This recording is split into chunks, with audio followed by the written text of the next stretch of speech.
call to order Craven County Board of Commissioners regular session, Monday, November 18th. I welcome each and every one of you. I remind each of you to please silence your phones, electronic devices. Madam Clerk, roll call. Commissioner Booker, Here. Commissioner Jones, Here. Commissioner McCabe, Here. Commissioner Mitchell, Here. Commissioner Sampson, Here. Vice Chairman Mark, Here. Chairman Liner. Here. If you please stand for the pledge and prayer. I pledge allegiance to the flag of the United States of America and to the republic for which it stands, one nation, under God, indivisible, with liberty and justice for all. God of wisdom, help us to know your will. God of justice, help us to do what is right. God of mercy, help us to be merciful. God of nature, help us to respect the world you have made. God of nations, help us to live in peace with each other. God of goodness, help us to be virtuous. God of peace, help us to find common ground so we might be peacemakers. God of love, help us to love one another despite our differences and disagreements. Inspire within us actions guided by truth, words formed in love, policies dedicated to the common good. May people of every religion, race, and tongue find a home among us, and may your grace guide us always. We ask this in the name of the Almighty God who has created us all. Amen. Amen. Next on the agenda is to approve the agenda. Before we approve the agenda, we need to have a motion to go into closed session, attorney-client privilege. So moved. Motion and a second. Any discussion? All in favor? Aye. Okay. Add that as number 9, go into closed session. Okay, now I'll receive a motion to approve the agenda. So moved. Motion and a second. Any discussion? All in favor? Aye. Opposed? Okay, at this time, I'm going to take chairman's privilege and call up the manager, please.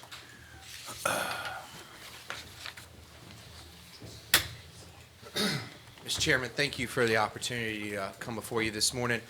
At our last meeting, we recognized our graduates of the Citizen Academy, and unfortunately, one of our members at that time was under the weather, and he's here today. His name is Mr. James Heath, who's standing behind me. Mr. Heath was an active participant in our academy. We hope he learned a lot, but he definitely saw, and I believe he was even, were you on our panel of commissioners that night? He was. He actually got to be a commissioner one night. So, Mr. Chairman, if you would come forward. Gene, I'm asking you to grab a couple photographs. We're going to present Mr. Heath with his certificate. Mr. Heath, will you come forward?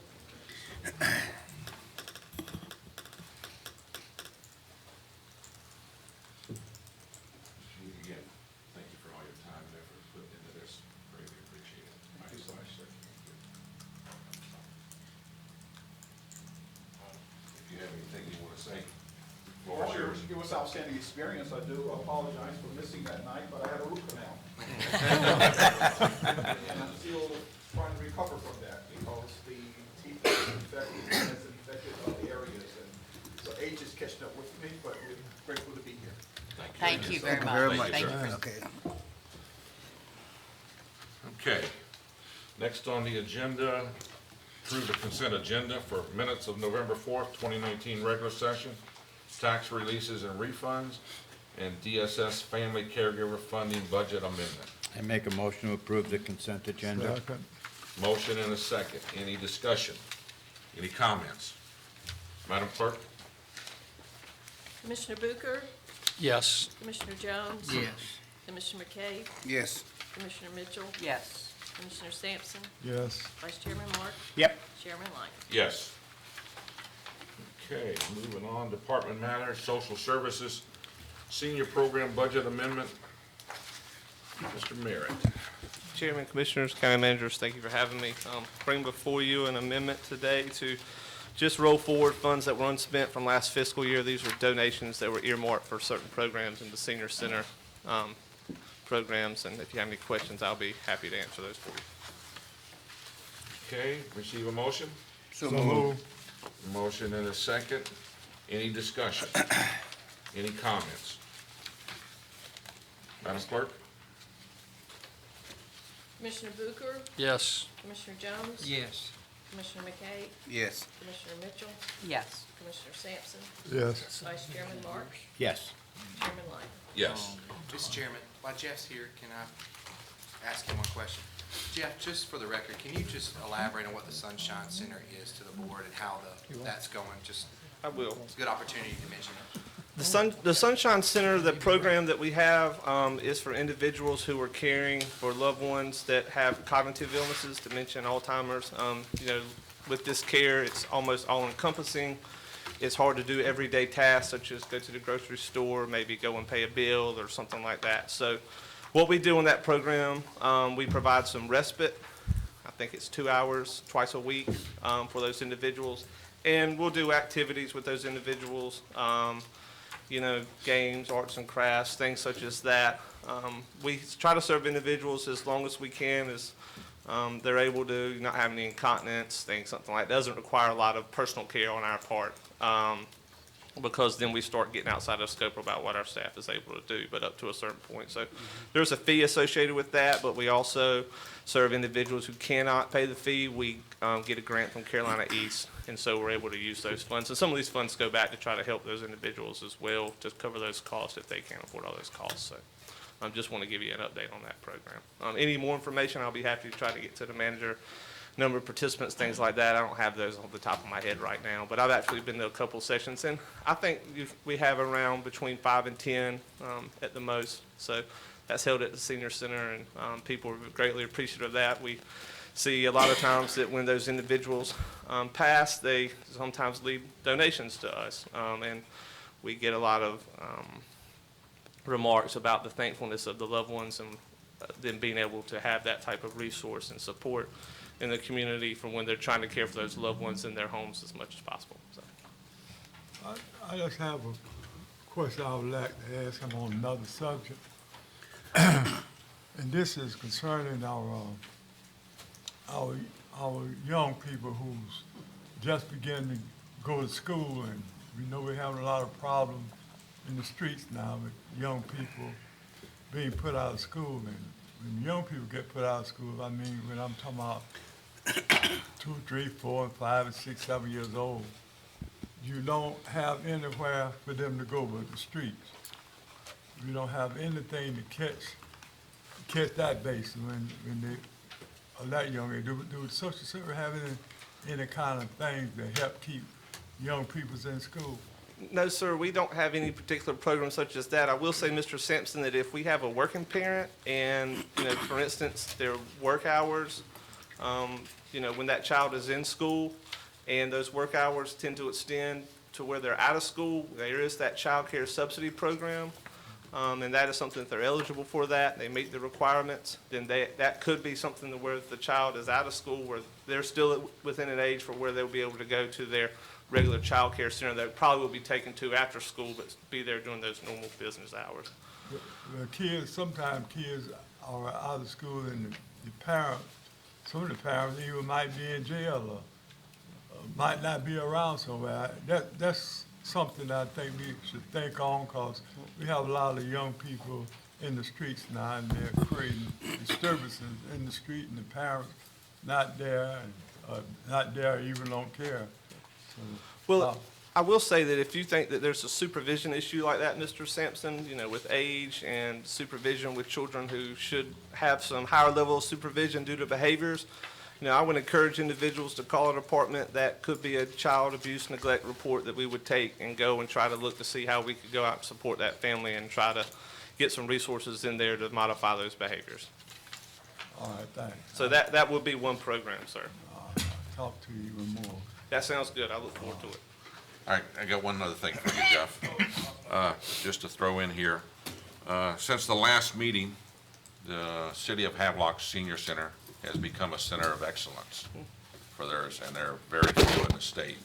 So they've gone from the center of distinction to now to the center of excellence, which is the highest rating they can get for that, and that's a 5-year rating. So I want to put a tab out for them for all of their volunteers and what you all did down there as well for helping them Yes. and everything on that. So Well, we're a partnership there. Of course, the AAA gets a lot of credit for that as well. So we understand that the challenges that they face with Hurricane Florence. So, and we always want to try to work together because we're serving the Craven County, and that's what we're here for. So, Thank you. thank you. Y'all have a good day. Mr. Sampson, I look forward to talking with you later. All right.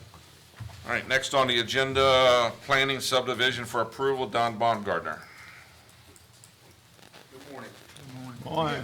One subdivision that's been recommended by the planning board for final approval. It's called Quail Woods Phase 2, Section 2B. It's property that's owned by Quail Woods Village. It's surveyed by Rivers and Associates. It's located in Township 2. It contains 39 lots on 40.94 acres, and each of the lots will be served by First Craven water and individual septic systems. At this time, a vote to approve the subdivision is needed. So move. Second. Motion and second. Any discussion, any comments? Mr. Chairman, Sir? are any of these 39 lots in the flood zone? Yes, they are. Yes. And they've taken steps to bring them up to height that Well, when they're sold, the structures that would be built on those lots would be elevated above the base flood elevation as required by our flood ordinance and the North Carolina building statutes. Okay. And at some point, those roads would become state roads when approved? Yes, sir. They've been initially built and constructed to the state standards, so they can be considered for addition at the time they're petitioned by the developer or the property owners. Okay. And that goes for Finch Lane too, because Finch Lane, Yes, sir. the state road ends at a certain point. Yes, sir. Anything else, sir? That's it. So- I had a question, sir. You're saying this is the final phase, but when I'm looking at the plats, there's another one marked for future development. There's a individual lot at the end of the road. Right. That is, the health department has determined that that lot is not suitable for a conventional system. The owner of the property may choose to put in some specially engineered system, but I'm not aware that that's what he's planning to do, but that's a possibility. So it's a possibility, but nothing known at this stage? And it Nothing would known. take some special arrangements? Yes, it's, Okay. it's kind of low all the way around that property, so it would be quite a challenge, but it could be done, I'm sure. Could be done, but a if- challenge. Okay. If you could find the ability to get a tank in there, that would work and function. Okay, got it. Thank you. Mr. Chairman, Sir? are these lots, they're being served by individual septic tanks? Would they have to be mound systems, or is this sandy enough soil to put a regular? Most of the soils are relatively sandy. There is a couple of locations that they have off-site sewer systems on the opposite side of the road from the property, and they have gone through the process of boring underneath the road to get to those off-site systems. And we're holding an actual bond for that work. Okay. I tell you, because I'm not used to a lot just being .35, Those are 3/10 off-site. of an acre, you know? Right, those are off-site systems Okay, that all right. that are there. Okay, thank you. And they normally number them, so in a legal description, they can have a piece of property that's tied to another piece of property. Okay. All right, description. Any other comments, questions? Don, I have one. Okay? Is there any way that we can require the developer to turn these roads over to the state so we're not in a situation we are in now, that we've got 15, 20 years down the road and they still haven't turned them over, and the owners are now held responsible, and those roads have fallen? You know, we really don't know of any way. We try to encourage the developers to do that, but we're really not knowledgeable. Are you, Eric, can you help me with that? Yes, Mr. Chairman, the DOT will only accept subdivision streets when they are built up to state standards and when there is the necessary density on the street, i.e. houses with folks living in them. So you get into this no man's land, if you will, if a subdivision is developed. And then homes aren't built. The streets could be built to standards, but if they sit out there for years without homes on them, then, the DOT just will not take them over. Ideally, that would remain the responsibility of the developer, or there would be restrictive covenants and other legal documents that would entitle the developer to turn the streets over to the homeowners association. But you just don't see things drafted that way, because usually the person drafting the restrictive covenants represents the developer. So you're not going to see that liability voluntarily retained in most cases. Okay. Now, will he certify to you, once it's built, that it meets state standards? Yes, sir, they do. And we receive that on each and every roadway that is brought before us. At the time, they either have to post a bond or they have to provide us with a letter to state, by an engineer, to state that those roads have been completely built and designed to meet the state requirements for addition to the system. Where the quagmire comes in is between the time you petition them, there can certainly be deterioration of the road, because you've got, if it's paved road and you've got heavy concrete trucks and construction vehicles bringing in materials, those types of things. The roads are built to minimum standards, but they're not built to the standards to accept a constant pounding of those types of vehicles. So oftentimes, that's where the quagmire comes in. The county could choose to require developers to build them to a higher standard to be able to handle construction traffic. But the fact that we just can't really tell them, you've got to turn these roads over by a certain time or at a certain point, we don't really have any way statutorily to mandate that upon the developers. We strongly encourage them, and most of the time, they go ahead and turn them over, but sometimes if they're having problems with particular items that need to be repaired, and they don't have them repaired, sometimes they want to wait until the construction traffic gets off, so then they can make those repairs and turn them over and get it all finished at one time. So every developer kind of looks at it differently. Okay. We have a motion and a second. Any other discussion? All in favor? Aye. Opposed?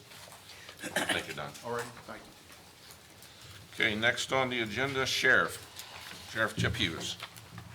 Sheriff, welcome. Thank you, Chairman, Commissioners. Appreciate you allowing me to come before you all today. A couple things I wanted to go over for your consideration and approval is, one, the policy to address our K-9 program that we have in place. During the budget cycle some months ago, when we were discussing the K-9 program, one of the things the board wanted to see, and I agreed with 100%, was a comprehensive policy put in place that would cover the use of K-9s by the sheriff's office. And that's something that wasn't in place prior to me getting there, and we've got one for your consideration and approval. So that would be the first thing that we would want to address if possible. And then second, a budget amendment to address donated money that has been put forward by the public that are in favor of this program and have seen the results. And in some cases, they've been touched personally by the arrests and seizures that we've made, as well as monies to grow the program to a total of 4 K-9s. And I'll be glad to take any questions. I've also brought members of my command staff, Chief West, who helped put together the policy, along with Captain Tony Lee, who's my administrative captain, and our investigator Hopper, who oversees the K-9 program. Okay. Any questions? Okay. I'm sorry, Mr. Chair, could you go over the number of dogs and teams that you have now, their ages, and their remaining service life? Yes, ma'am. I'm going to have Investigator Hopper, if she'd address that. She oversees the program, so she knows the ages of each dog, a little bit more about the handlers than I do, because she's been directly involved in their training and selection. Okay, because I'm going to have a follow-on question, which is going to be the approximate cost to train a handler. versus the difference between getting a trained handler versus hiring someone and then sending them to train. Yes. Good morning, everyone. Good morning. Right now, we currently have 3, which would be Canine Titan. Titan is 9 years old, and he is ready to retire currently. We also have Canine Ringo. He is 10. He can last a little bit longer, but he is also due for retirement. I apologize. And then we have Canine Steel, who just turned 6, and he probably has another 4 years. Now, the difference between purchasing a new dog or if we have a donated dog, if we get a donated dog, the only cost associated with that would be the trainer handler school to train the handler how to conduct business with his canine. Now, if the dog is purchased, then they would have to go through the entire school, which would mean that that cost would be a little bit more due to having to purchase the dog and the training together. With the training for a handler who has already been a handler, the only cost would be for that handler to certify with that dog, which would mean that would make them a team between the dog and the handler. And that typical cost is either donated or it's approximately $100 per year. Okay, so the certification course is approximately $100. Correct. Okay, what about a full, not the dog, but the two-legged officer? Okay, full training course, what is the cost of that? Depending on what training the dog has when we receive that dog, it would depend on where that dog came from. Now, if it went anywhere from $1,000 to $3,000. Okay, make sure I understand. Is this the training for the dog and the handler, or Yes, just ma'am. the handler? The dog and the Okay, so handler. the team. Yes, Team. ma'am. Mhm. Okay. Chairman, Sure. question. When a dog's ready to retire, which you said, excuse me, that 2 of the dogs are getting to that point, Yes, sir. do they stay with a handler, or do they go to an old dog's home, or where do they go? They stay with the handler. The handler has absolutely the first option to keep that canine. If he is unable to, typically we would offer that to other people within the agency who is familiar with the canine. Okay. Anybody else? You want to go ahead and, No, go ahead. okay, since you currently have 3, you say 2 are at retirement age. Yes, sir. What is your plan? I mean, if we put a program in place here for canines, I mean, we want to have them. I mean, you know, so what's your idea of going forward? Right now, we have 2 different entities who have told us they would like to go ahead and donate those dogs. The dogs are, one of the dogs is trained, but we do not have any current handlers who have previous experience. So we would need to select a handler, and then we would need to send them to a handler school with the canine. So currently, to answer your question, we have 2 dogs coming that have, as long as this is approved, we would go ahead and start that training. Okay, so the money that you're asking for, Sheriff, Ms. Hopper, you think you've got adequate funds in there to do that, or are you going to need additional funds to cover that? Yeah, Commissioner, the funding that we've asked for would be the additional funding to fully fund cages, kennels, of course, the medical, the food associated with that, and any training, in addition to the donated money that we've asked to be moved over into that line item as well, which is what we would be utilizing first before we move into any monies that might be approved, is the donated money, which continues to come in. One thing I want to note is, since we've been utilizing these dogs, the need for them has increased substantially through a lot of our municipalities that do not have a canine program. Havelock requests from us. Even though New Bern has canines, we still get calls from them for assistance, as well as our other municipalities, Riverbend, Bridgeton, Trent Woods. Those agencies as well call on us on a regular basis for either search or to help them search vehicles, buildings. We've also increased the presence in our schools, and we'll be looking to increase that substantially more if we can get additional canine units just because of the daily threats that our country's getting in our schools. So we have to increase the presence there and also help curtail the narcotics that are coming into our schools also. And there's also an educational component with these canines that we look to put in place. Thank you. Once, if your request is approved, what is the goal long-term as far as how many canines would be in your department? In other words, are we looking to have 4 on a permanent basis, 3? Is it more than 4? Based on the need that you see out there right now, the number of calls, the number of other municipalities within our county, obviously, or I suppose you could go to another county if there was a missing do. person, right? When we're called, we Yeah. go to other counties as Yeah. well. What would be your long-term, and nothing's permanent, but long-term as of right now, what do you see as a number? A long-term goal would probably be 6 dogs, 1 for CID, narcotics, and then 1 on each patrol division. So that would give us constant coverage. As it stands now, with one of the dogs really being in retirement, we're operating 2 dogs. That leaves us 2 shifts that are without dogs whatsoever. So we do have to rely on other agencies, and it's not feasible when we're working Dover or Harlow for New Bern to drop what they're doing and send an officer to the far outlying areas of the county to support our efforts, even though ultimately our goal is the same, and that's to go after the narcotics. But ultimately, I think we would be looking at probably 6 dogs for a long term. Right now, I'm looking to move it to 4 to see our return on investment. And then as we see the successes, I think later on down the road, I would like the option to come back and discuss growing the program. But right now, I think 4 is where we need to be based on what we've done so far. We've seized well over $1.5 million in illegal narcotics coming into this county.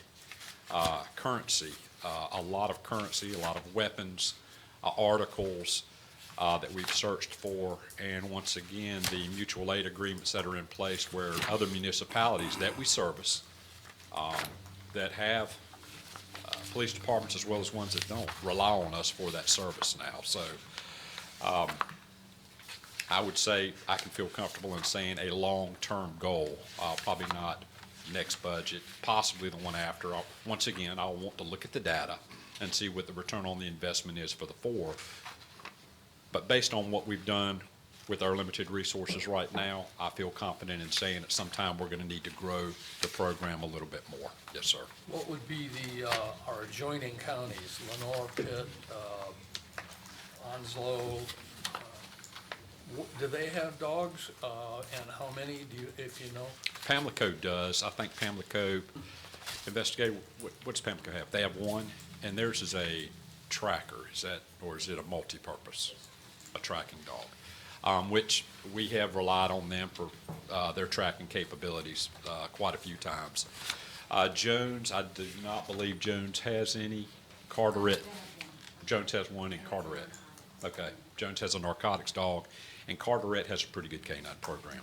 So, Lenore, I'm not sure what Lenore has. I have not gotten any calls from Lenore for assistance in regards to canines. So, to answer your question, I think if I had to give you a long-term goal right now, it would be 6, but I still want to base that on the return on the investment if 4 is approved as to where that goes. Any other questions? Mr. Chair, I have one question. If Pamco County use your dogs over there and you see some money, do you receive any type of that money from them? Yes, sir. We, if we're called in and we're any part of the case, then we would be listed on, as part of the case report, and some of the proceeds would come back to our county. Thank you, Chair. I'm sorry, I've got one more. Sheriff Hughes, school searches. I know we have officers now going regularly to our schools. Yes, ma'am. Each senior selecting a school that he or she adopts. Are you now using the dogs that are on staff to go to the schools to do locker searches for explosives, gunpowder, powder, and narcotics. Question number one, are you using them now? And if the program is expanded, what do you, if that is approved, what do you foresee as a normal schedule of dogs doing searches in the schools, and legally can you? Right. I mean, my question is, can you use these dogs to make our school system safer? Absolutely. That is part of the program, both with the educational component of it, as well as going in and teaching the children about the dogs, how we utilize them, and using them as a deterrent as well. We do not have, and I can let Investigator Hopper comment on this a little bit more. Ours right now currently are not explosive. Correct. So we are narcotics and patrol tracking. What about gunpowder? So we do not have that capability at this point. So when we do these school searches with canines, we do have to call in canines from other counties as well as ours, just because of the magnitude of what has to be searched. And a dog can only be worked so much time, then they need adequate breaks. And so not as to disrupt the school process during the day, we try to keep that to a minimum. But to run a parking lot of 250, 300 cars takes multiple canines because of the amount of breaks they need. So right now, New Bern is very helpful, as are the other counties when we do it.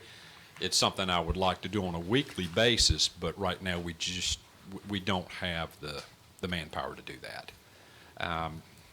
And I'll be honest with you, the schools know that, and the children know it. They know we can't hit them that often, and we have some schools in this county.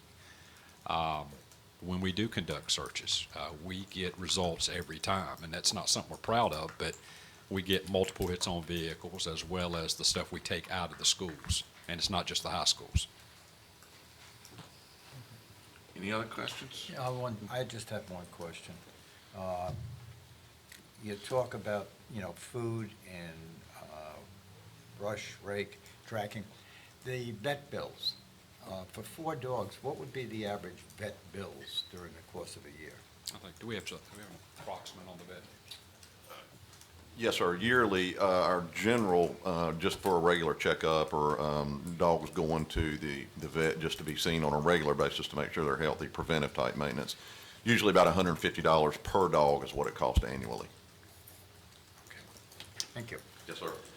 Okay, at this time, Madam Clerk, I'm going to relinquish chairmanship over to the vice chair because I have quite a few questions that I need to get into with the sheriff.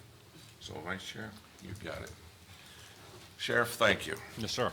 I think you caught us a little bit by surprise on this. Back in June, we approved 2 dogs. Now we're hearing this morning, you have 3 on hand. Yes, sir. I gotta ask the manager, are all 3 of those dogs under liability? Sir, it's only a $2 program. Okay. Everything was approved was for $2. I'd have to refer to Craig to see if he's, or Amber, knowledgeable about the 3rd dog. No, we're not paying operating costs. We have that. Okay. So the answer is yes, it is on Okay. liability. So we've gone from 2 that we approved, that this board approved back in June, to having 3 on hand at this time. Okay. In the amendment, in what you've got brought forward here, you don't show any cost. This cost that you put forward here shows only for the remainder of the year. You don't have any cost for what a whole program will look like for next year for 4 dogs and everything associated with it on that. There's nothing in here on policy on a disastrous injury and a cost associated with a dog. Now, my understanding is, and correct me if I'm wrong, please, the 3 dogs that you have now are owned by the individual. They're not owned by you, nor owned by the county. Is that correct? Hopper, on yours is, I believe the county owns them, Chairman. Do we? They're assigned to my office. But that's the question. They're assigned to your office, but they have not been turned over to the county as a piece of property. No, sir. So they're not owned by the county. Well, they're owned by my office, the sheriff's office. But there's this distinction, Sheriff.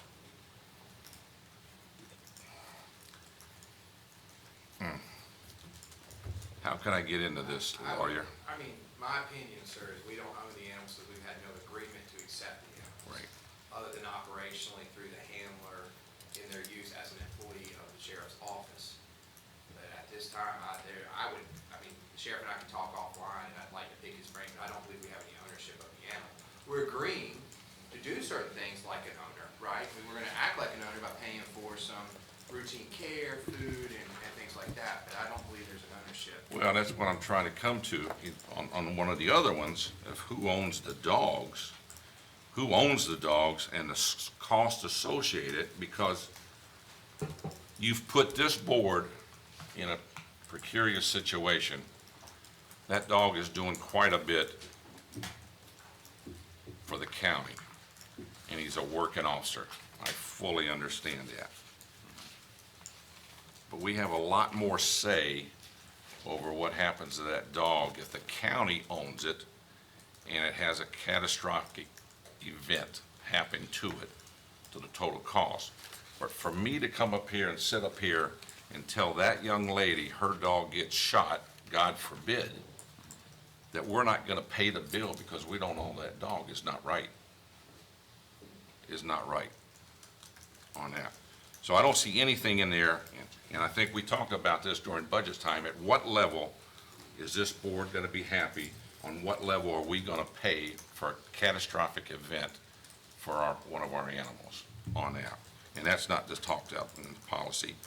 If the 2 dogs are going to be given to you, those are not coming with handlers, so they have to be turned over to the county. Is that correct? I'm sorry, say that question one more The time. 2 dogs that he's going to receive are not coming with handlers. You know, that's a slippery slope. I don't know how to answer that question. I mean, there's a larger process for the county owning a dog. And there's been some very tenuous situations across North Carolina where when that dog retires, who owns the dog? I understand what Investigator Hopper said earlier, and that's a perfect world. But just our neighboring county, one county to the east, had a very public situation where that didn't work out as well, okay? So there's some question there, and I'd like to look into it further to give you a firm answer on that. Okay, moving on now into the policy. Okay, going from 4, do we have 4 vehicles fully equipped to support the dogs? No, sir. So is that cost added in? The Yes, sir. amendment cost? That's a one-time cost that's in the amendment. Yes, sir. That would not be reoccurring. And that, you said we don't have the car, we don't have the vehicle, so that means we have to either buy another car? No, sir.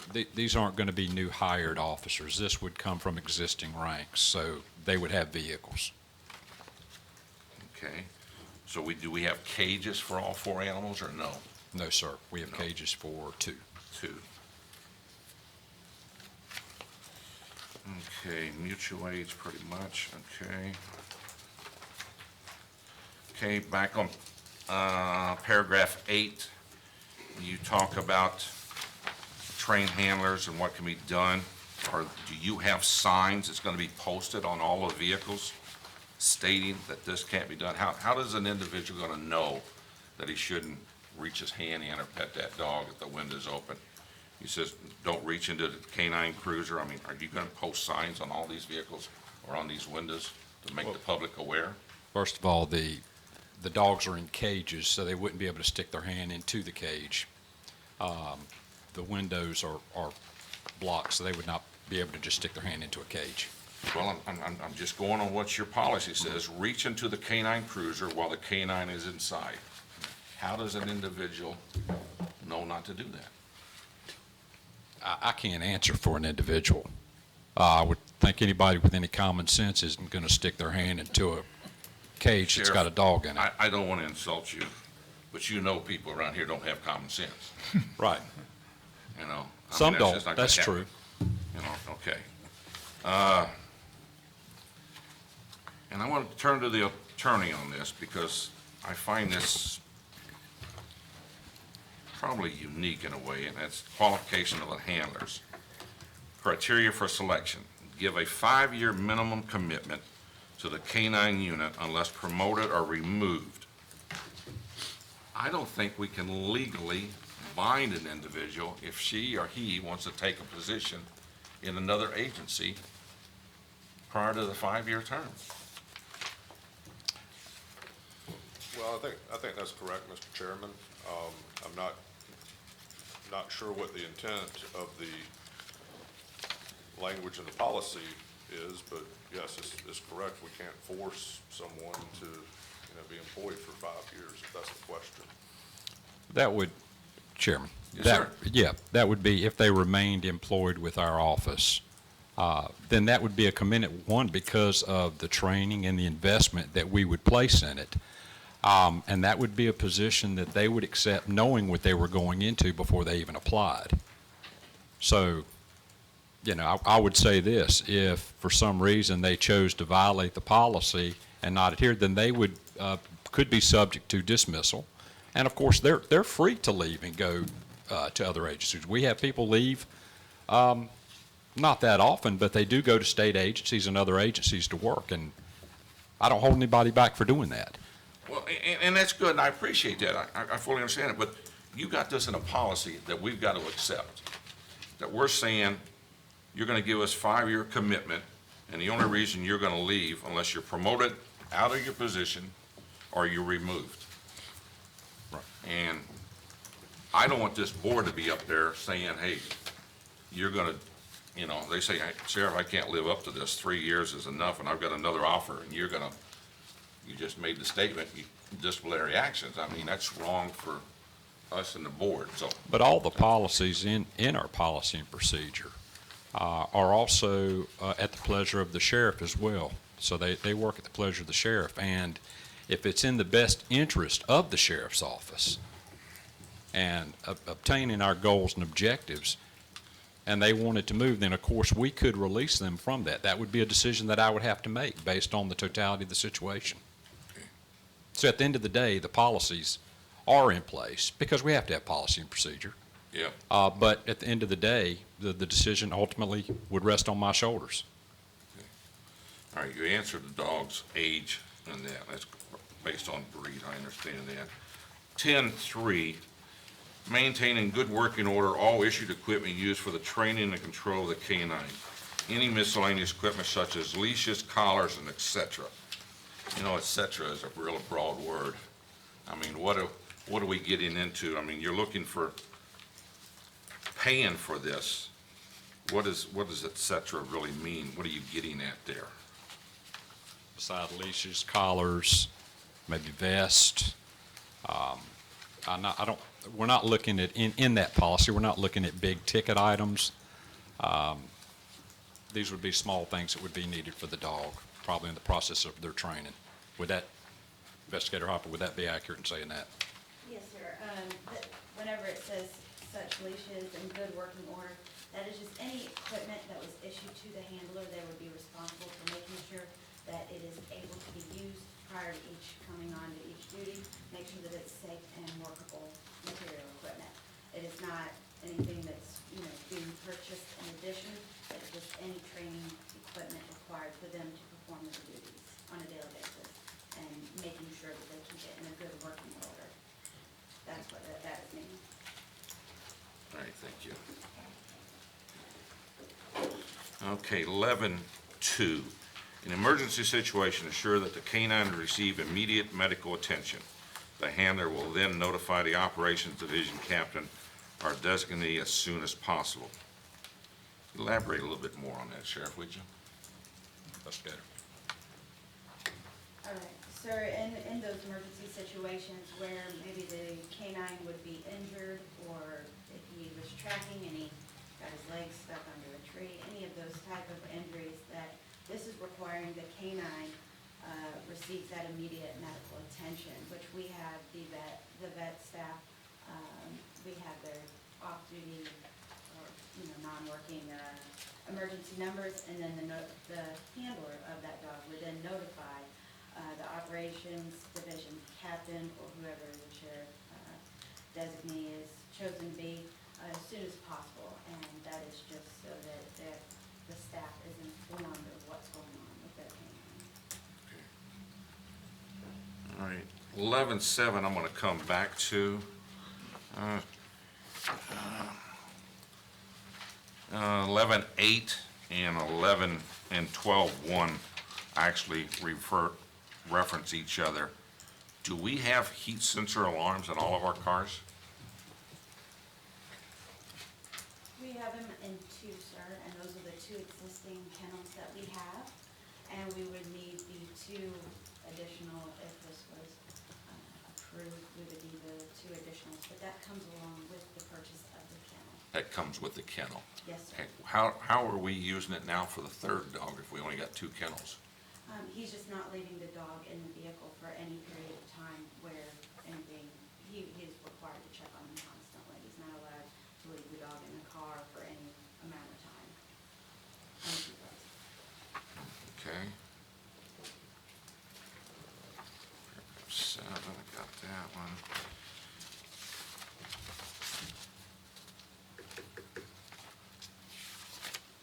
Uh, 13.1. Sheriff, me and you are going to have a difference of opinion on this.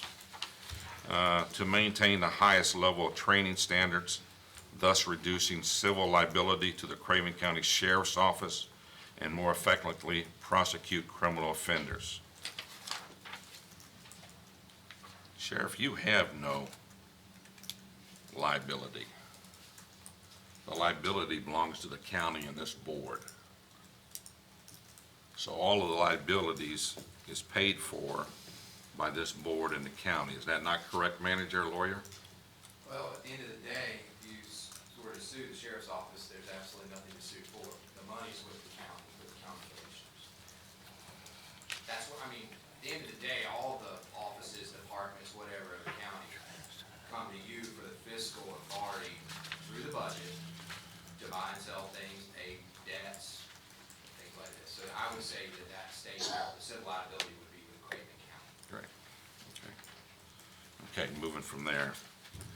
Next one is 14.1. Is the amended cost in here covers, because you're going to have, well, maybe you answered this question already. You're going to select your existing staff to fill the handler's position if the two dogs are approved. So that means they already have the uniforms. You don't need any additional uniforms for the new handlers? Because it says here, battle dress uniform, style clothing, tactical nylon gear, outer vest, boots appropriate for the environment and condition for a canine handler. We're moving away from the more formal polyester dress on a day-to-day operation.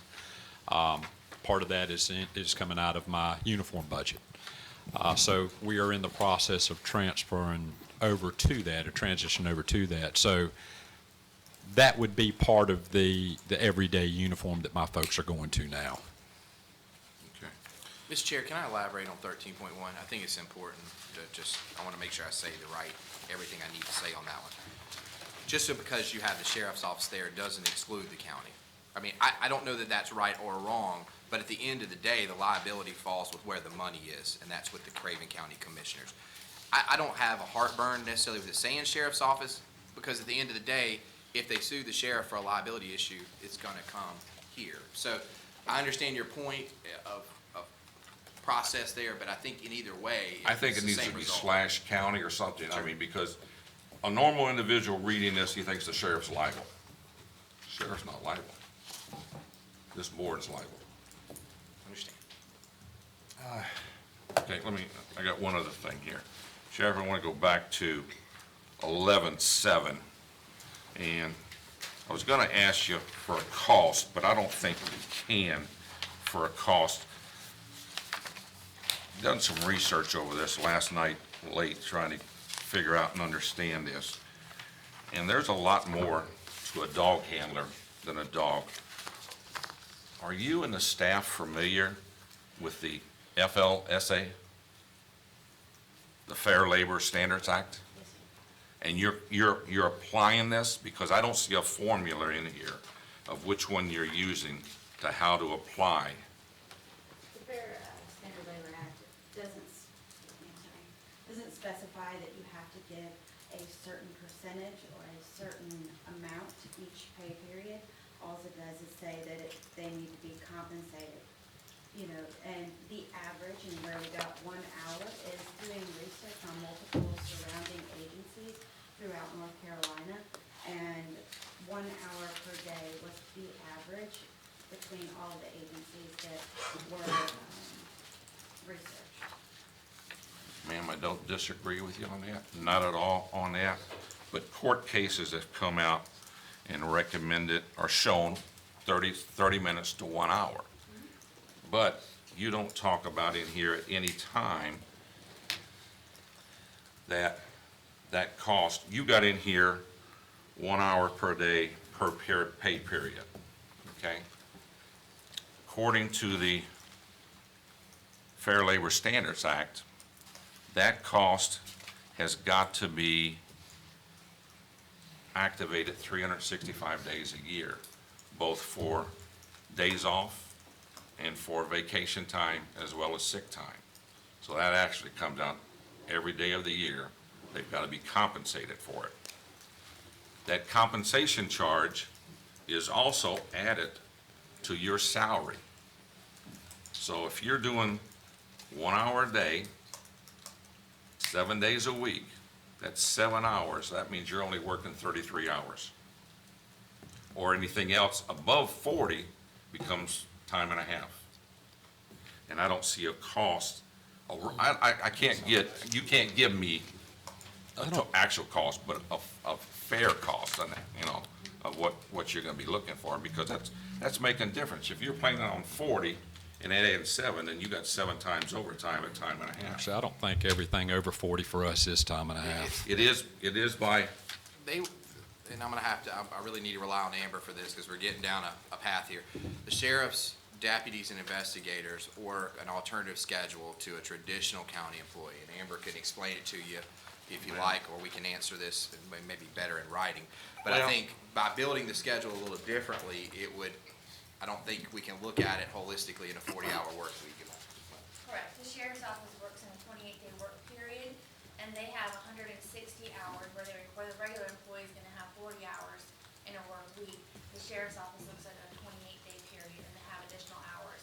So they actually have to work 171 hours in that 28-day pay period before they're eligible to receive any type of overtime compensation under that LSA. okay. I'm not smart enough to understand that, but court cases, I think somebody needs to go back and look at. Levering versus the District of Columbia, and San Antonio Metropolitan Transit District versus Garcia shows that not being true on that. I think you That they bring up a awarded- good point. I don't know how to interpret it here Right. based on that schedule versus what the Fair Labor Standards Act, which is federal law, states. Because they held them at the same standards on that regardless of what, I don't know. But somebody needs to come back before this board approves of what we're paying for and what we're gonna cost-wise. As temporarily being chairman right now, I didn't do the due diligence that is bringing some of this stuff out. And what concerns me is the liability of the county. And I would like to suggest to you, and and the other commissioners, that we table this and appoint a committee of maybe E.T. and Theron and myself to further look into this, table it maybe till February, which would be the first meeting in February. Sir, whatever you'd like, we'd be happy to accommodate. You have to make that appointment, but I'm utterly confused over this liability. Well, and I'm sorry for confusing you, but I think the liability's there regardless of what you have in there. There's liability to, and I'm not not arguing on the sheriff's behalf, but there's liability to everything that he does. When he Yeah. gets up in the morning, there's a liability risk I as being the understand sheriff. that, but the liability on the county is what Right. I'm But concerned you've with. got some mitigating factors there, like liability insurance, like training, there's never gonna be a time this program's gonna either have less or more risk. Well, I would like to make a motion that we elect a committee to look this over, and I would recommend. I'll ET. make that motion. Second. Motion on the floor, Second. Oh, second, discussion? discussion. And please don't take this the wrong way, what I'm getting ready to say, but I'm going to direct it to staff. I think the chairman has brought up some great points, but when does staff receive this? We've had ongoing discussions since the spring, sir. Well, why, if we've had ongoing discussions since the spring, why hasn't these things been addressed prior to coming before us in our packet? I mean, please don't take that the wrong way. Yeah. What I'm trying to say is if there's so many questions about this is not right and that's not right, it should have been corrected in the last few months and not here before us today. You know, I mean, we all can take blame, and I'm not trying to point blame, but I think there are some great points that the chairman has brought up. But having said that, I think this board would be going down the wrong path to take and delay this to February. The sheriff has proven, him and his staff, over and over, that these canines are productive, that they are asset to this county and for what they do. I would even be to the point that, you know, that we not adjourn this meeting today, that we recess this meeting, and that we allow staff to take and go back and correct these things that are wrong and come back and go ahead and address them, so that we are not held liable. Kicking this thing to February is the wrong thing for us to do, and to suspend this program that long. I respect that there are things that's got to be corrected, and I do not think that we can approve it as it is today. But I think that if the board, I'm going to vote against the motion, and I would ask my fellow colleagues to consider, if the county attorney would allow, recessing this meeting today and recess it to, you know, in the next week or so, and give staff the time to work with the sheriff and his staff to come back with something that we can vote on and can approve, and let's get this program where we're not held liable and that it can be productive like it ought to be to the citizens of this county. Mr. Mitchell? Thank you. This is one of those situations where difficult situations where I think everybody is right and everybody's point has great validity. One of my concerns with it, with these discussions, is we are not the first municipality, county, government entity to create I'm going to call it a law enforcement dog organization. I would like to know, and I think this is relatively easily answered, what is the fair, consistent standard that is in place across other counties in this state, for example?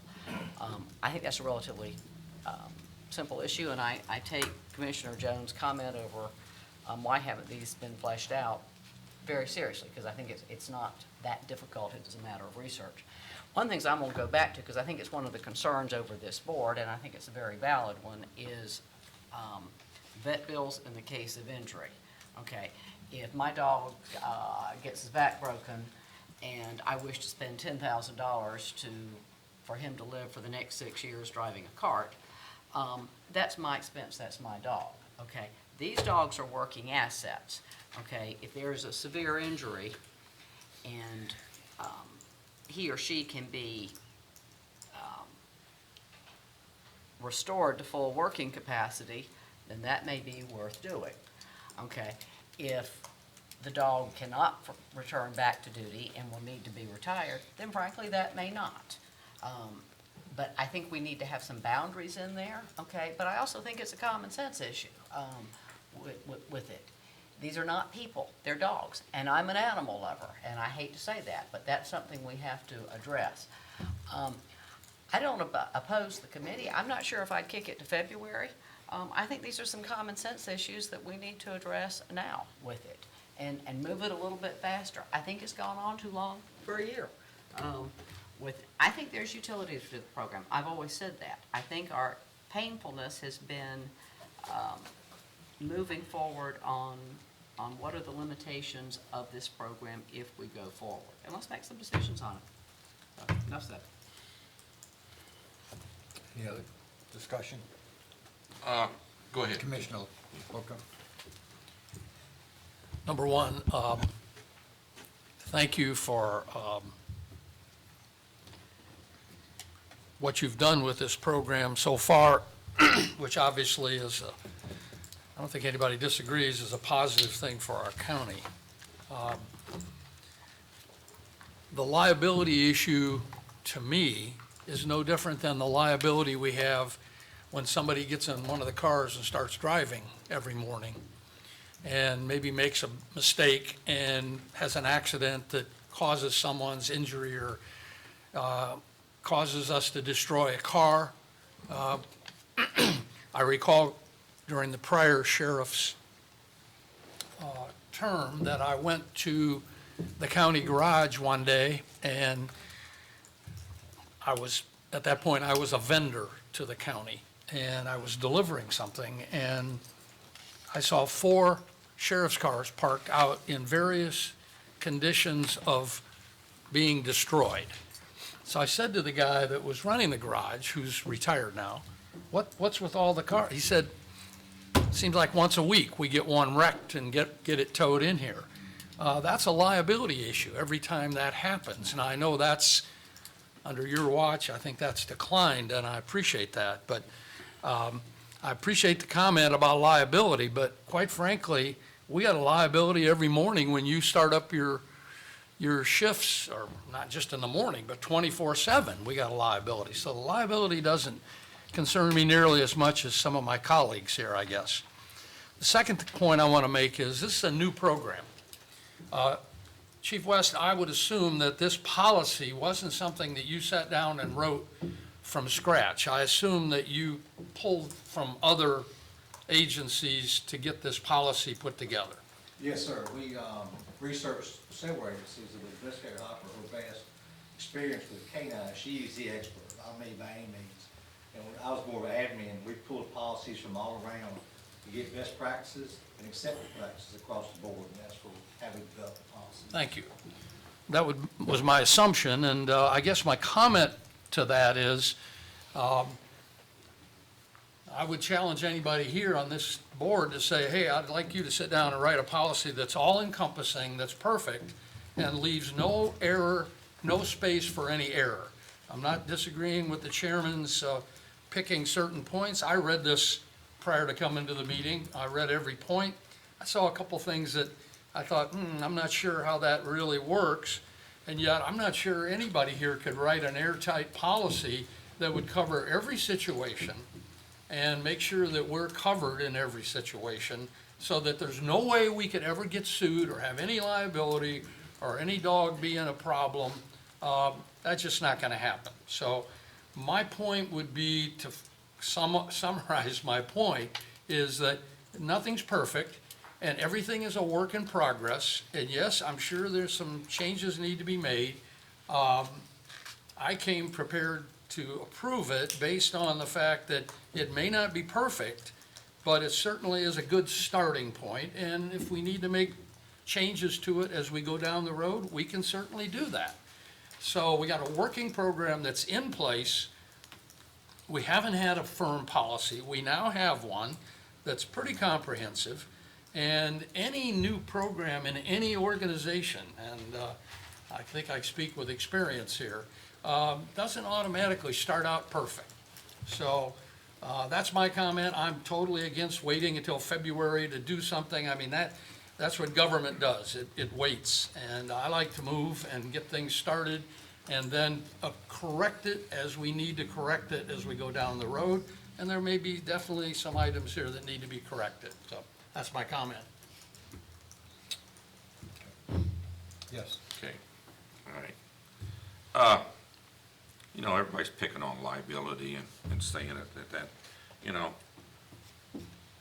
we do have a staff that went against our policy, but I think we gave it to them. We approved policy for 2 dogs. We're now paying liability for 3. At one point, he had 4. So liability is a big issue if we don't have liability insurance on those dogs and covering for them on that. Perfect? No.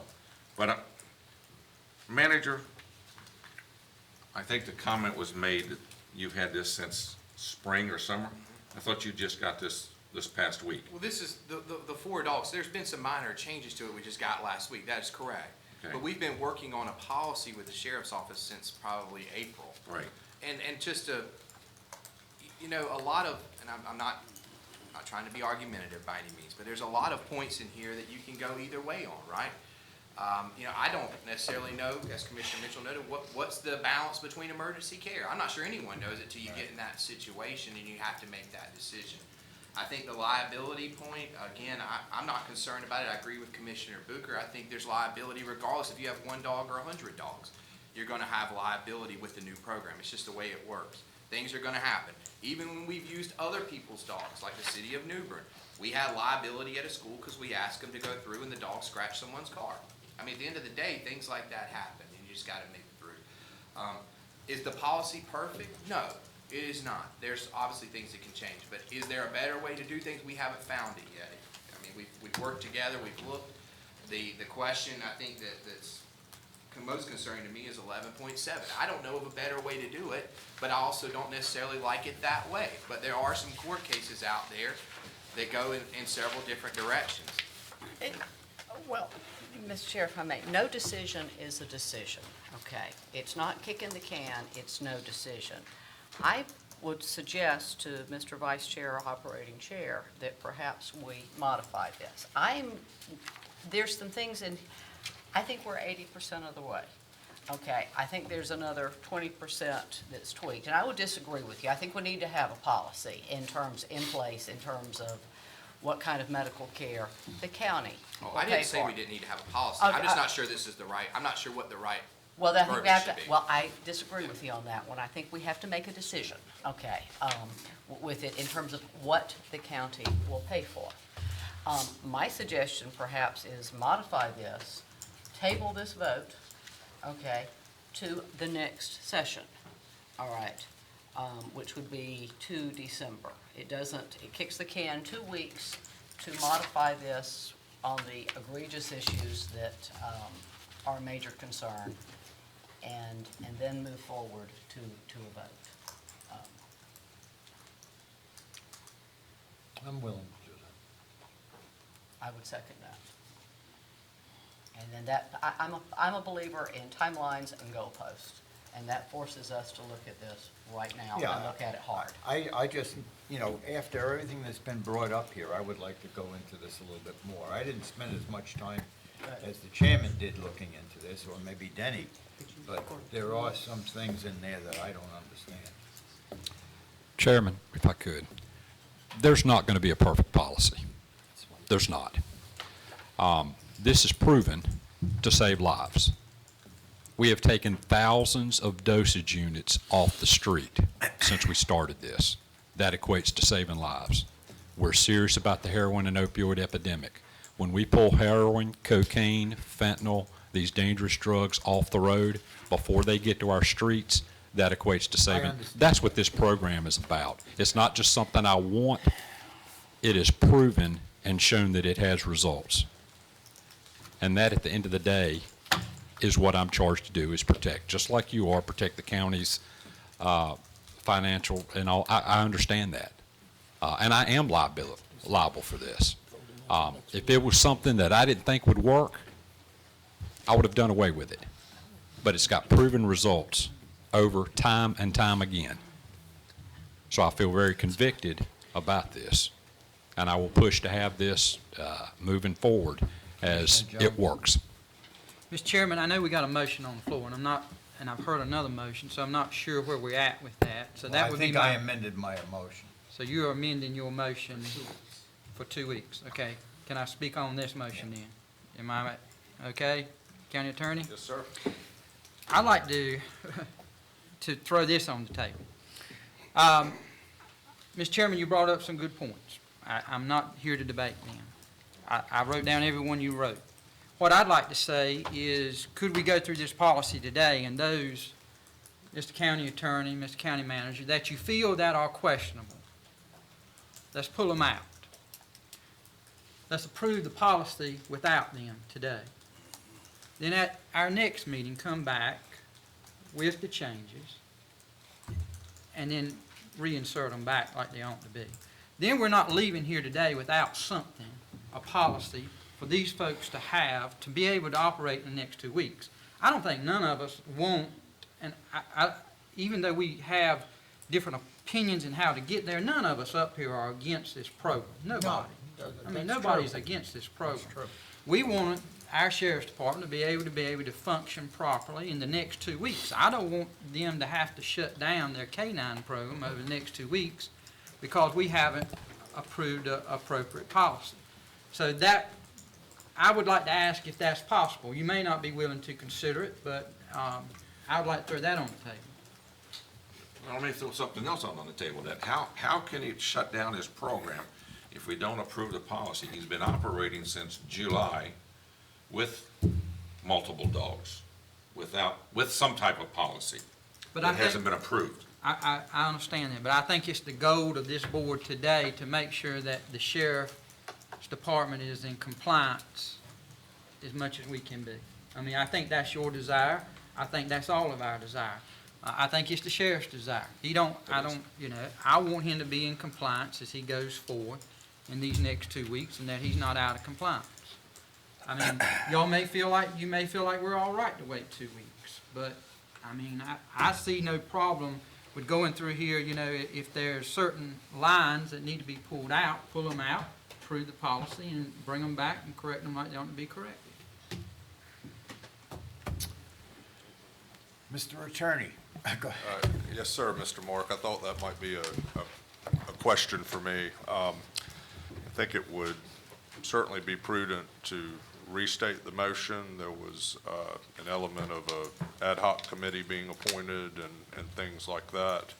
And I'm not entirely sure that your motion was originally seconded, so whatever the decision is, I don't believe it was. I think we need to rewind on the. Yes, it was, because I seconded it. Okay. Pardon me. Mr. Jones's selection, recommendation, thought, you certainly can do it that way. You could adopt the policy today with the thought that those items that cause concern will be addressed and perhaps amended at a future meeting. You can adopt the policy without those bullet points. And I guess the thought is, are you better off having a bullet point that perhaps isn't quite like you want it, rather than no bullet point at all? We are talking about 2 weeks when the program's been operating for some time. Legally, I think you could go any of those routes as long as we have a commitment to get on the same page much sooner rather than later. I think that would be my recommendation. Now, can I remove my motion then? Yes, sir, I think you can withdraw your motion. Withdraw the first motion that I made as far as appointment in February, and then let Mr. Jones, Commissioner Jones, make a motion on his. There's still another motion already There's out still- there. It's still, We got a few motions here. There was the first one that said February. Yeah. Two and motions. then we amended Then you it amended, to, So we would have to withdraw the amended motion. withdraw the motion as amended, and did your amended motion, was that seconded? Yes. Yes. Okay, so, and presumably the second is also withdrawn. Right. correct. I think that clears the record, and nothing technically is pending before the board, so if there's another motion to be Jones? made, now would be the time to do it. Okay, Mr.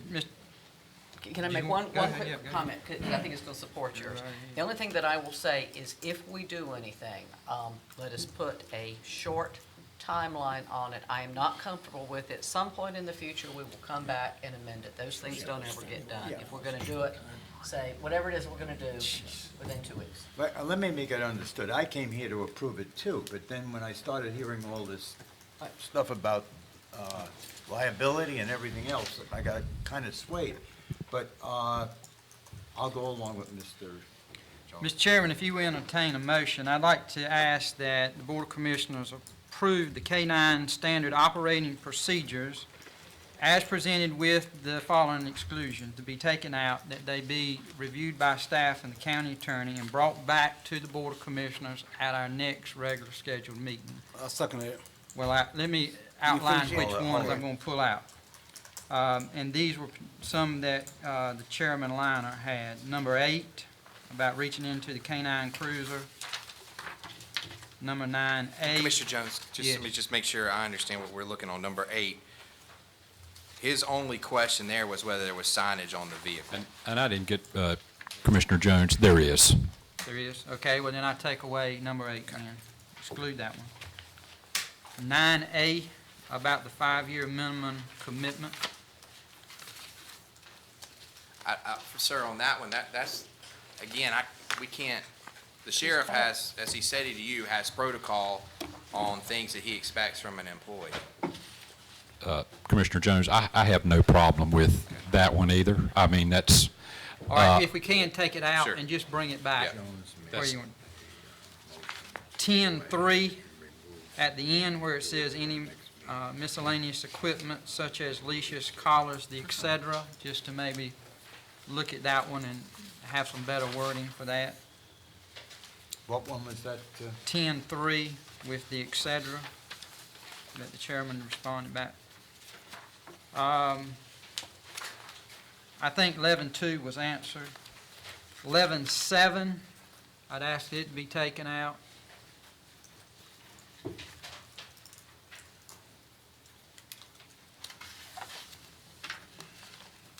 And number 13.1, as it talks about reducing civil liability, for that to be taken and modified, whether it needs to say Craven County Sheriff's Office and Craven County, or just Craven County, but that be brought back to us. And I think that was the main ones that the chairman had concern with. I'm sorry, I missed 12. Number 11A. We had 11.7, and then there was, He had talked about 12.1, but that was about the heat sensors, and I Okay. think that was answered. Yeah, that was answered. okay. Would you consider modifying your motion to include a policy statement as much as we can over veterinary bills that the county is liable for? As much as we can. I'd ask that be instated. Is that 11.2? Is that where you got it at, 11.2? It's in there. Yes, immediate medical attention. Yes. Can we address a couple of those? Would that be possible? I think he's got some clarification on 145 tail. Commissioner, on 10.3, I know a couple of these sentences we're seeing, et cetera, at the end where it talks about miscellaneous equipment, such as leashes, collars, et cetera. Over in 12, you can see a list of many of these items here in 12. That is, I guess that would be considered et cetera. So they are in there. Some of them are in there. Okay, Just move et cetera. just move this. That's what I would do. I would just say refer to section 12. Well, again, if you will allow, just allow them to bring it back and we just correct it, clean it up. All right, I think that covers, y'all, do y'all have, are you clear? I think Ari and I have a fundamental question, and again, I thought this was resolved, so I don't want you to think this isn't something that hasn't been discussed, but the ownership of the animal, I mean, that's fundamentally, I've always understood it that the handler would remain in ownership and not the county. That is a major change today that I have not had discussion with the sheriff about. I like his opinion on that statement again, but that needs to be worked into this policy somewhere if that's the route we're gonna go. Okay, and I'd ask that that be discussed and brought back to us also. Okay. All right, that's my motion, Mr. Chairman. Second. Already seconded. Okay, we have a motion and a second. All in favor, say aye. Aye. He's so opposed. Opposed? No.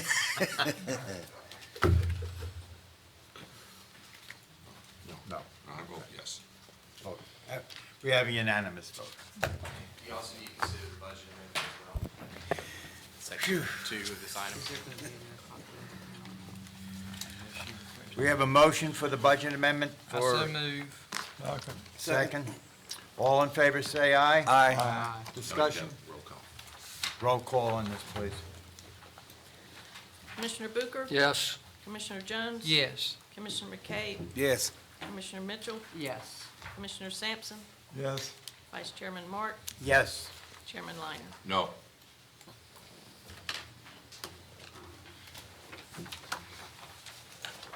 Thank you.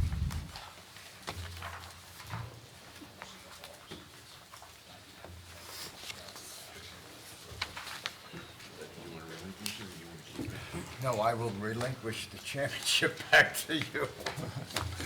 Mr. Chairman, if I may I ask something? Yes, sir. Sheriff too, and County Manager, might be a good idea.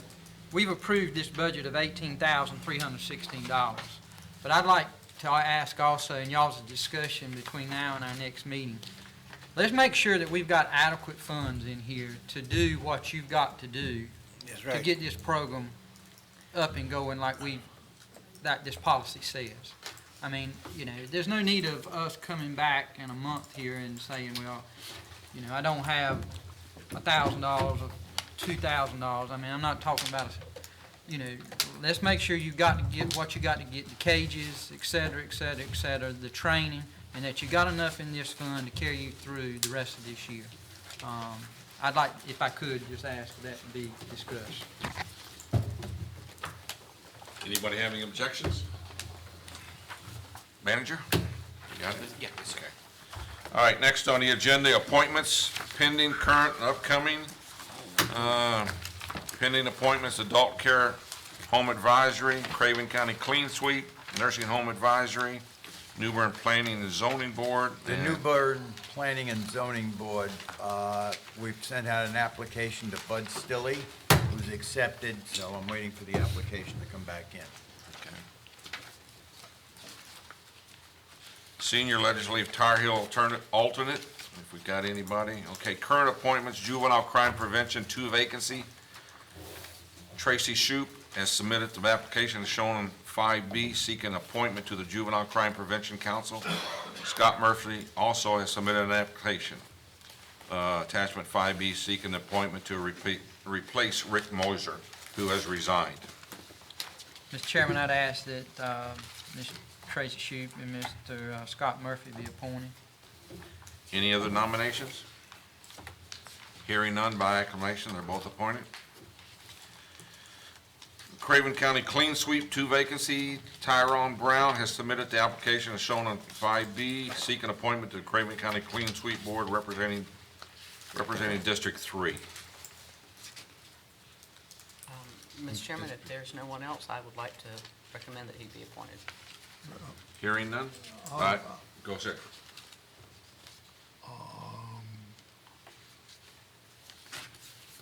I was concerned about another appointment, Simmons. I know his last name, but I would like to wait on that one to make sure. Okay, then we'll wait for Mr. Brown to take the 1 seat on that. Hearing no others by acclamation, he's reappointed.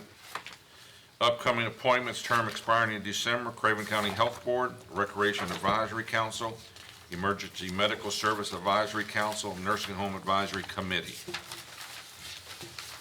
Okay, next moving on is County Attorney's Report.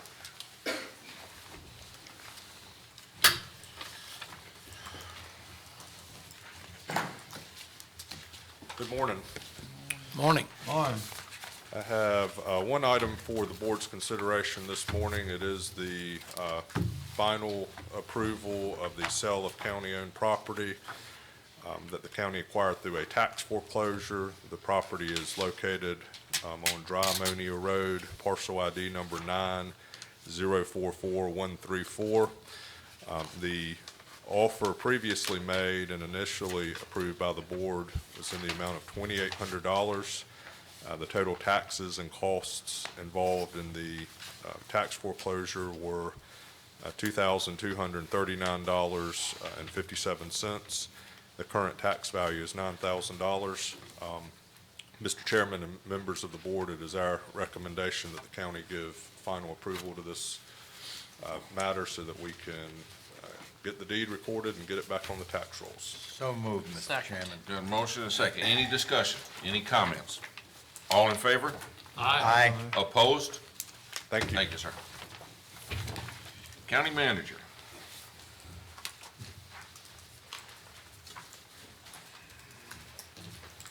Mr. Chairman, Commissioners, thank you for the opportunity. We've got two announcements this morning and one report. First, I'd like to introduce our new, make sure I get it right, Information and Communications Specialist 2. Jasmine, if you'd stand up, please. Jasmine Kennedy has been hired into the opioid awareness position that was created last budget. Jasmine comes to us with a background in the health department. She worked there for the last, almost a year and a half, and then before that she worked for WCTI here in New Bern. So she was working on the TV station, doing those things. We're real excited to have her. Jasmine has a lot of energy. She's from New Bern, went to UNC Pembroke for college, had a background in communications, and she's a great videographer and has done some video work that we've already reviewed, and it looks just great. Jasmine, I don't know if you want to introduce yourself any further, or you just want to wave or whatever. You said everything that I was saying. Thank you. Please stop by and see Jasmine over the next couple months and talk to her about issues in your district, your thoughts on the opioid crisis. She certainly wants to decompress with each commissioner, learn about how we're going to move forward. So, I'm also. Where is she going to be? She'll be here. She'll be in this building. Downstairs, she's part of the HR department. Okay. Yep, part of the Human Resource Department. Okay. This one's with a little sadness, and I know he wasn't expecting it this morning, but it's my last official opportunity on the record to thank Dennis Holton for 38 years. He's dedicated to Craven County as our first and only IT director in Craven County's history. First and only so far. Dennis has been, he's been an asset to all of us. He's been a pleasure to work with. Many of you know Dennis's capabilities. I don't have to sit here and read them off, but there are things that have happened in this county that, quite frankly, we wouldn't be where we are now if it wasn't for Dennis. He is someone who's always moved the line forward. He's a company guy. He's a friend, and I'm going to miss him a lot. But I want to take a minute, just give Dennis a round of applause if the board would indulge me.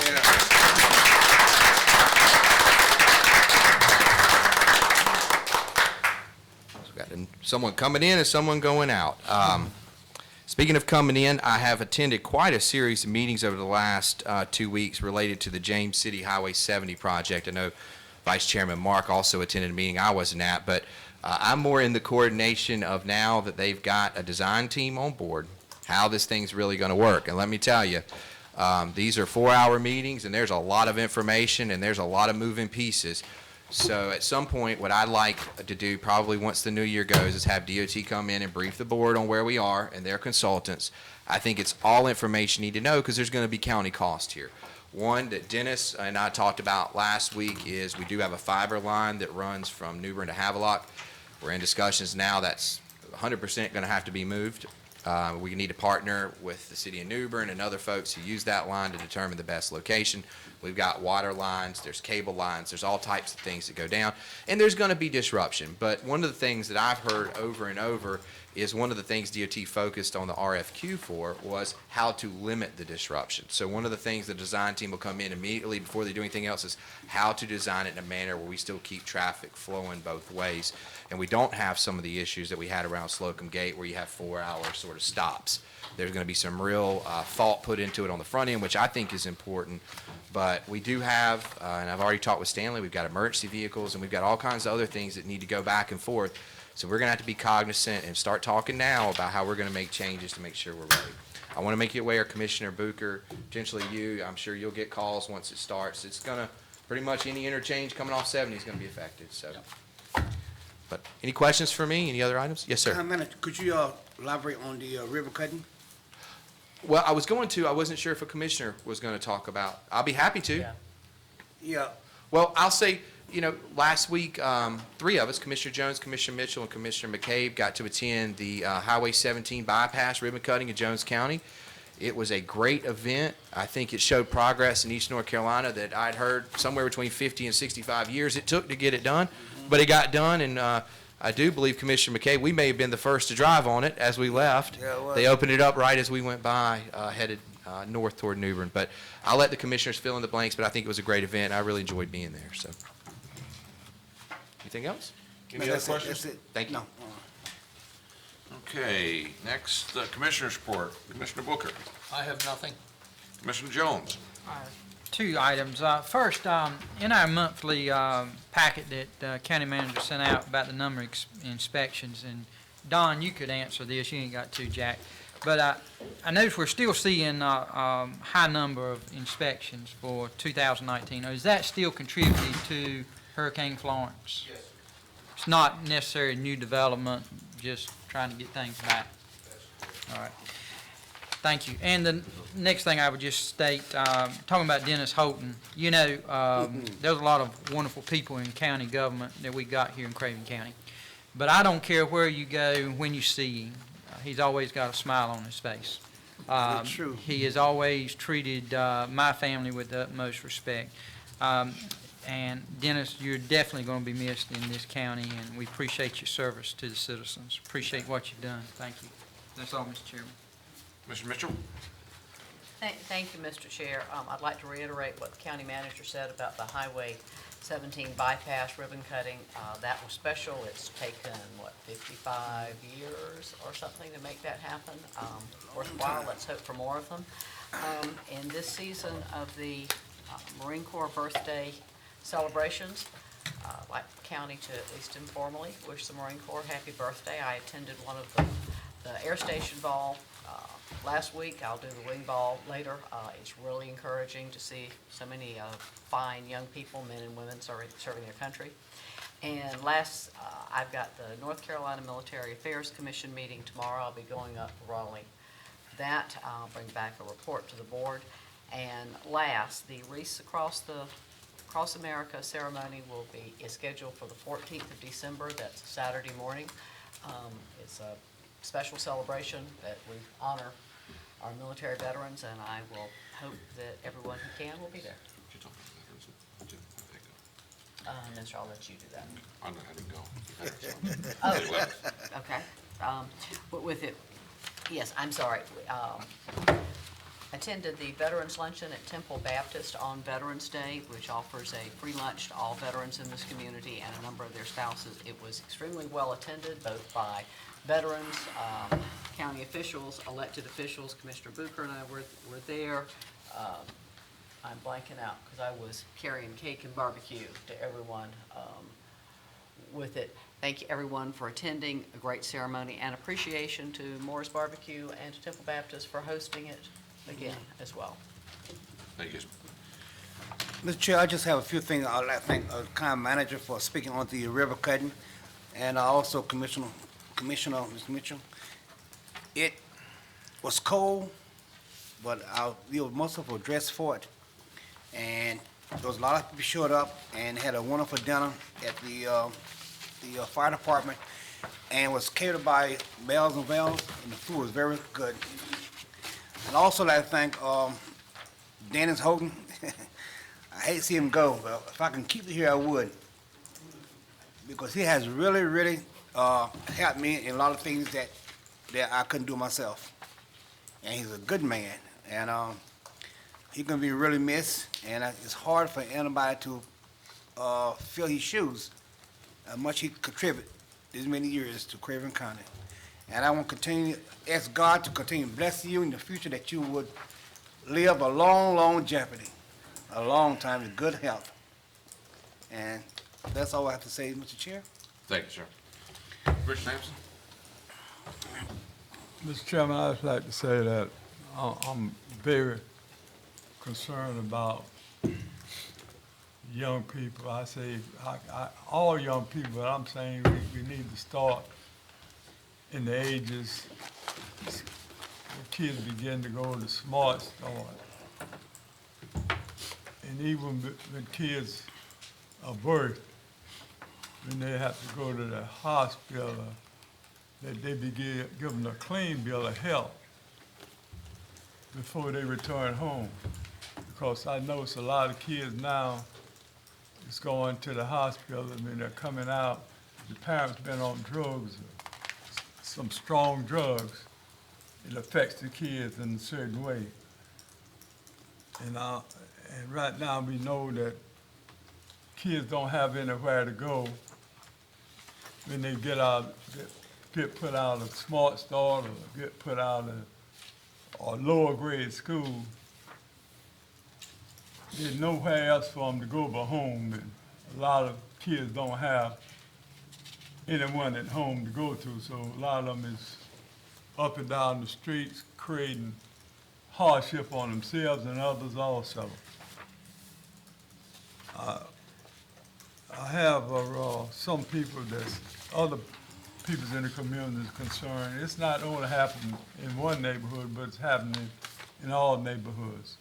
So we need to spend money on the front end, particularly.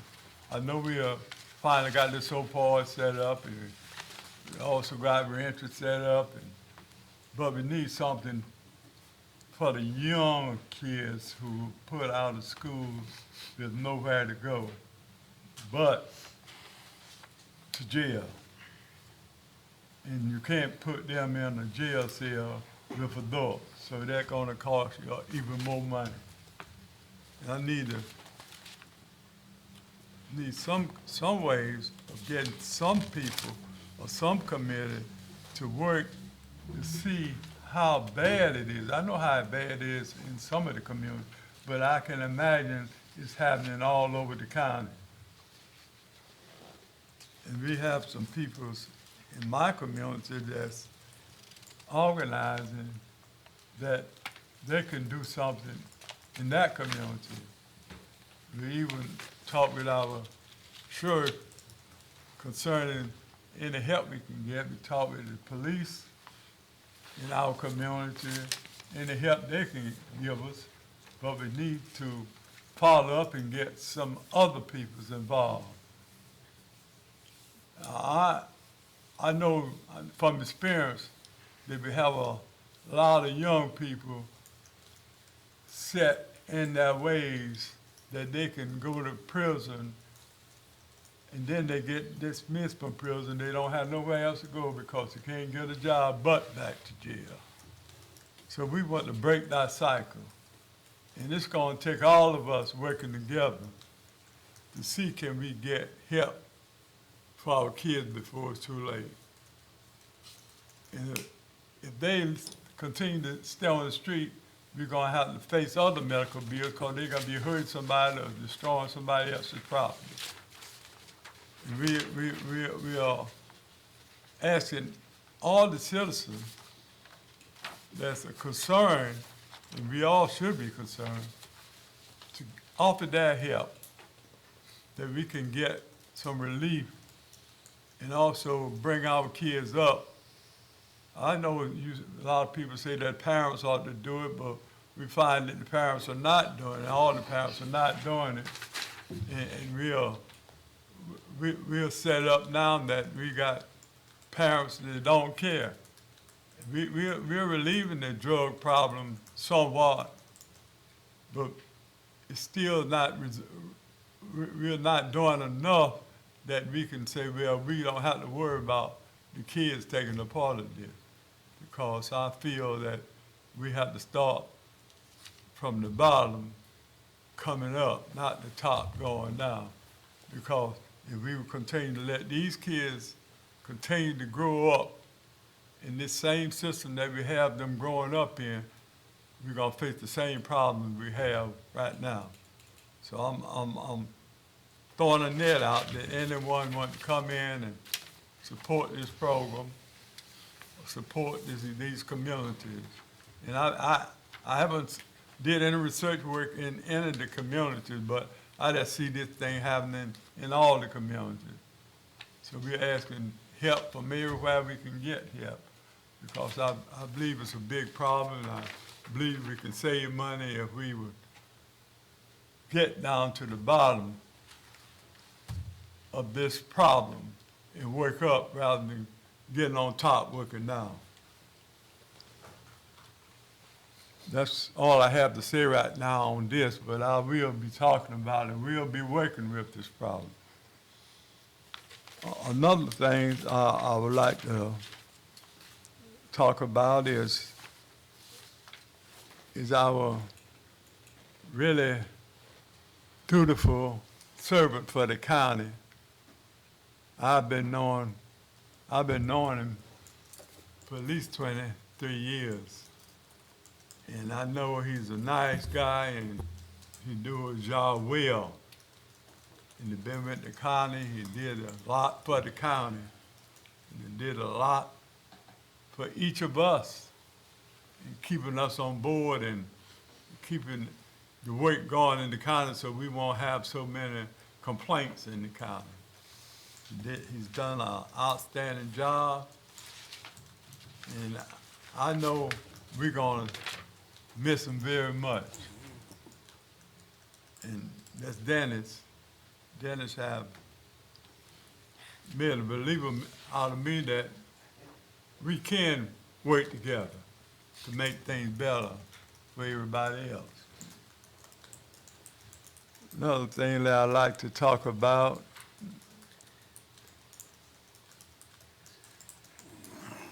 is that we are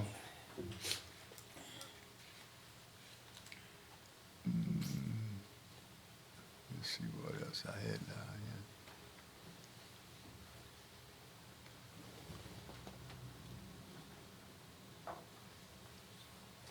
here. That also I'd like to talk about on this same issue about the kids, that the Board of Education gonna have to work along with us also, because I find that after a certain age, the Board of Education, that's the only alternative they have is send the kids home. But we need to follow up on that. When you send the kids home, we want to make sure that someone there to take care of the kids when they get home. Because if not, then they're gonna be on the street again. So that's all I have to say right now. Thank you, sir. Vice Chair? Yes, I attended 2 meetings in the last 2 weeks. As a member of the Dix Crisis Intervention Center, which we're involved with Carteret County, Onslow County, and Jacksonville, we had 72% capacity, which was down from the month before, probably due to the threat of the storm, the hurricane there. But we had people coming in, 37 for alcohol, opioid was 34, sedatives were 4%, and stimulant 9%.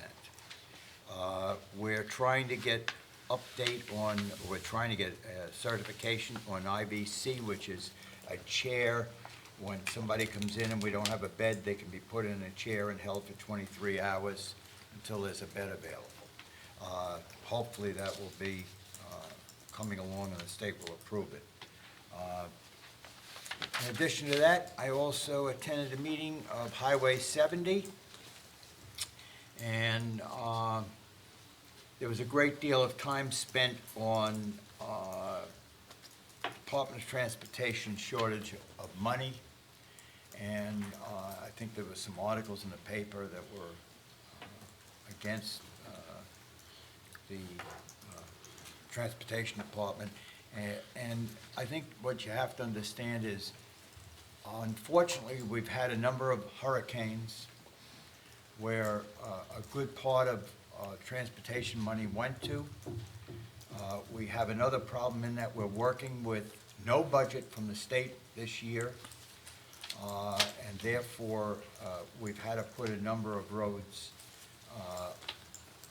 on the table and hold off on. But they're going full ahead on the James City, and hopefully that will be taken care of.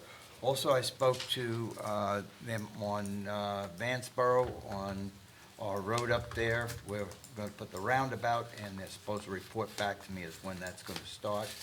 And on 95 Thurman Road, putting in a signal there.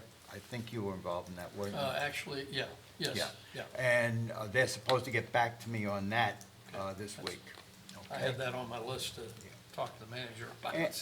And then we had some people talking on flooding, and I think Commissioner Jones will be happy. One of my big questions is, when are we going to get the money from Matthew to get some of these people out of hotels? And had a big argument, a little bit of an argument on that, in that they feel that the money is being held up by the federal government, FEMA, and that my argument to that was that Matthew was 3 years ago, and it's about time we got that taken care of. The other issue was on flooding, and I had talked to them about one big problem, which won't solve all the problems, but we should dredge the Neuse River, which would help because of all those contributories and the stuff that's put in them, and not opening up the dam up in Raleigh and flooding us out. So those were some of the discussions we had, but it was a pretty good meeting. Thank you. That's it? That's it. Okay, I only have one. I'm glad to be home. Last week I was in Florida all week. Weather's not much difference down there when I left Saturday than what it is up here, but during the rest of the week it was great. We're gonna recess for 10 minutes, and then we'll go into closed session, attorney-client privilege. You got the, I'd like to have this one more thing that I left out, and that was, I was at the Veterans Day, and everything went along very smooth.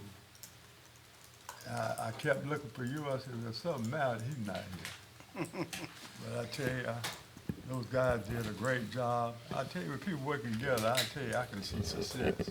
When people fight each other, they have the most success. So I'm just very appreciative of people working to keep our freedom safe.